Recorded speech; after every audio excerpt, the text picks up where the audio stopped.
Budget के बारे में जो मैंने कहा कि इतना जो भी प्रयास सरकार ने किया है, यह उत्तर प्रदेश की अर्थव्यवस्था को, जो अर्थव्यवस्था कभी पिछली सरकारों की उपेक्षा के कारण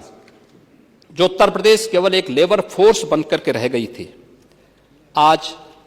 वह उत्तर प्रदेश देश की इकोनॉमिक फोर्स बनकर के उभरे,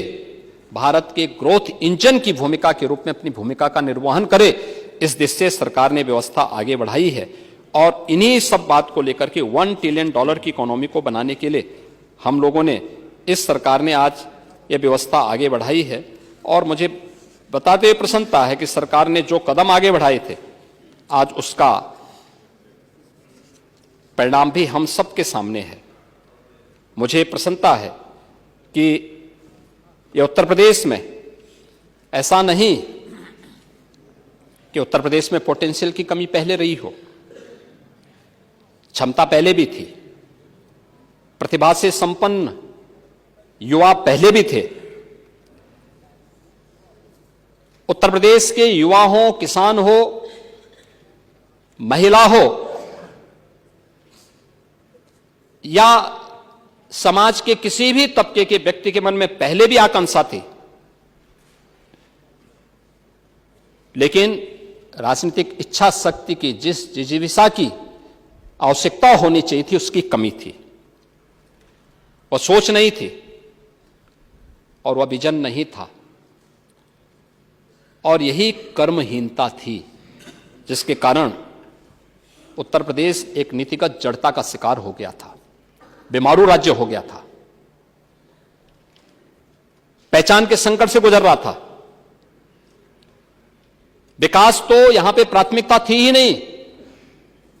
वेलफेयर की स्कीम गरीब को मिले, गांव को मिले, कमजोर को मिले, वंचित को मिले, ये कहीं प्राथमिकता नहीं थी। जब स्वयं का हित महत्वपूर्ण हो जाता है तो परमार्थ की बात नहीं हो सकती। परमार्थ की बात करने के लिए स्वयं के हित से उभरना पड़ेगा और उस स्व को ढूंढना पड़ेगा, अन्य की पीड़ा के साथ अपनी संवेदना को जोड़ना पड़ेगा।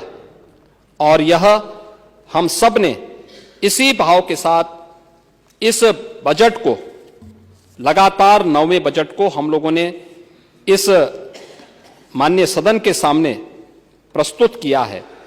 और इस बजट को प्रस्तुत करते हुए मुझे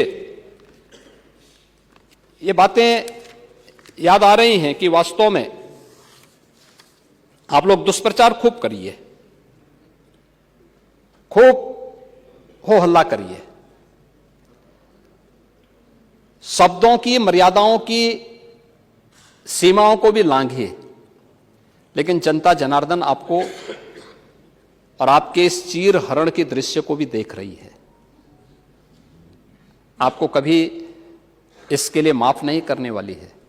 आप लोगों ने महाकुंभ के बारे में, अयोध्या के बारे में, कोरोना प्रबंधन के बारे में, काशी विश्वनाथ मंदिर के बारे में, संभल के बारे में जो भी दुष्प्रचार किया है, उस दुष्प्रचार का जवाब प्रदेश की जनता जनार्दन दे रही है। अभी 10 उपचुनाव में दिए हैं, आने वाले समय में भी देने, हाँ दी है ना, उसी का परिणाम था ये, आने वाले समय में भी देंगे। और इसीलिए मैं आपसे केवल मैं अंत में एक बात कहना चाहूंगा, जो अटल जी की एक पंक्ति है, किंतु अपना ध्येय यात्रा में हम कभी रुके नहीं, किसी चुनौती के सम्मुख कभी झुके नहीं, कभी झुके नहीं। और ये सरकार इसी ध्येय के साथ बिना रुके, बिना डिगे, बिना झुके, लोक कल्याण के लिए,